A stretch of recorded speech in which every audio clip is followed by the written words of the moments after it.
एक ठंडी सुबह, अक्टूबर 2020। दिल्ली के एक शांत से इलाके में रहने वाला एक पत्रकार अपने रोजमर्रा के काम की तैयारी कर रहा था। बाहर सब कुछ बिल्कुल सामान्य दिख रहा था।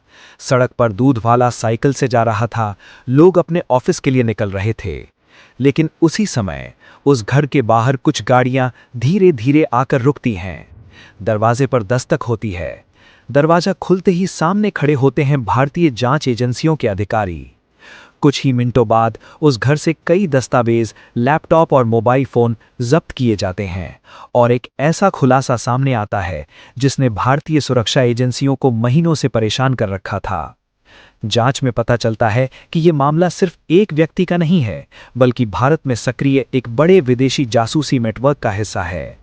और उस नेटवर्क के तार जुड़े थे चीन से।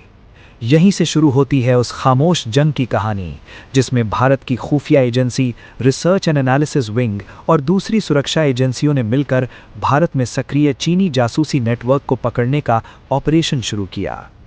ये कहानी है जासूसी, साइबर जंग, लालच और उन गुप्त ऑपरेशनों की जिनके बारे में आम लोगों को अक्सर कभी पता भी नहीं चलता। भारत और चीन के रिश्ते दशकों से जटिल रहे हैं। सीमा विवाद, सैन्य तनाव और रणनीतिक प्रतिस्पर्धा के बीच एक और युद्ध लगातार चलता रहता है, खुफिया जानकारी का युद्ध। इस युद्ध में बंदूकें नहीं चलती, यहाँ हथियार होते हैं जानकारी, तकनीक और इंसानी कमजोरियां। हर देश चाहता है कि उसे अपने प्रतिद्वंद्वी की सैन्य रणनीति, तकनीकी विकास, रक्षा परियोजनाएं और राजनीतिक फैसलों की जानकारी पहले से मिल जाए। और यही वजह है कि चीन की खुफिया एजेंसियां दुनिया भर में अपने नेटवर्क बनाने की कोशिश करती रही हैं। भारत भी इससे अछूता नहीं रहा। 2020 में जिस मामले में सुरक्षा एजेंसियों का ध्यान खींचा, उसमें गिरफ्तार हुए पत्रकार का नाम था राजीव शर्मा। दिल्ली पुलिस की स्पेशल सेल की जांच में आरोप लगा कि वे संवेदनशील जानकारी चीन से जुड़े लोगों को दे रहे थे। जांच में सामने आया कि कुछ विदेशी कंपनियों के जरिए पैसे भेजे जा रहे थे। ये कंपनियां देखने में सामान्य व्यापारिक कंपनियां लगती थीं, लेकिन असल में वे कथित तौर पर विदेशी खुफिया नेटवर्क के लिए काम कर रही थीं। इस मामले में आरोप था कि रक्षा से जुड़ी जानकारी साझा की जा रही थी। हालांकि अदालत में हर मामले का फैसला सबूतों के आधार पर होता है, लेकिन इस घटना ने एक बात साफ कर दी कि भारत में विदेशी जासूसी नेटवर्क सक्रिय रहने की कोशिश कर रहे थे। और यही वो पल था जब भारतीय एजेंसियों ने अपने कई पुराने इनपुट्स को फिर से जोड़ना शुरू किया।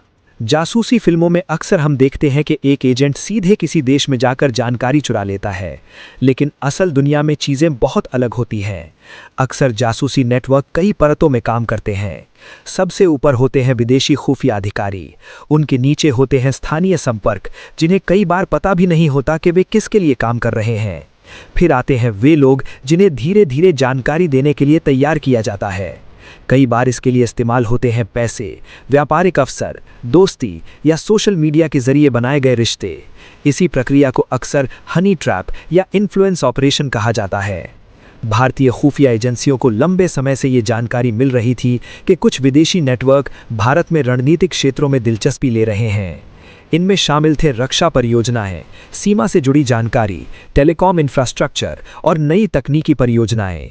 इन सभी मामलों में भारत की घरेलू खुफिया एजेंसी इंटेलिजेंस ब्यूरो और विदेशी खुफिया agency research and analysis wing लगातार निगरानी रखती हैं। जब अलग अलग जगहों से मिल रही छोटी छोटी जानकारियों को जोड़कर देखा गया, तो एजेंसियों को शक हुआ कि कोई संगठित नेटवर्क काम कर रहा है।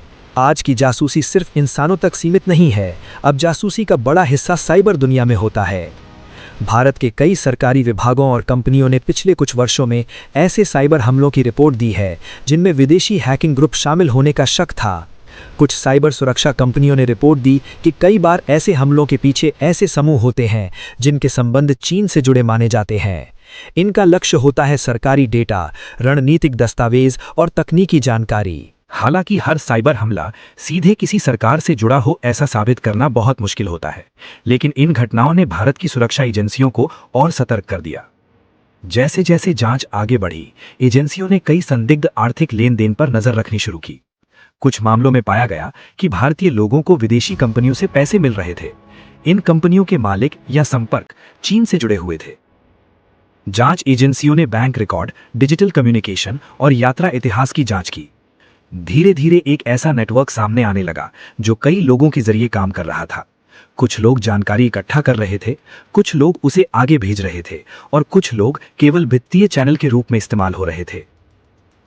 जासूसी के मामलों में तुरंत कार्यवाही हमेशा सही रणनीति नहीं होती।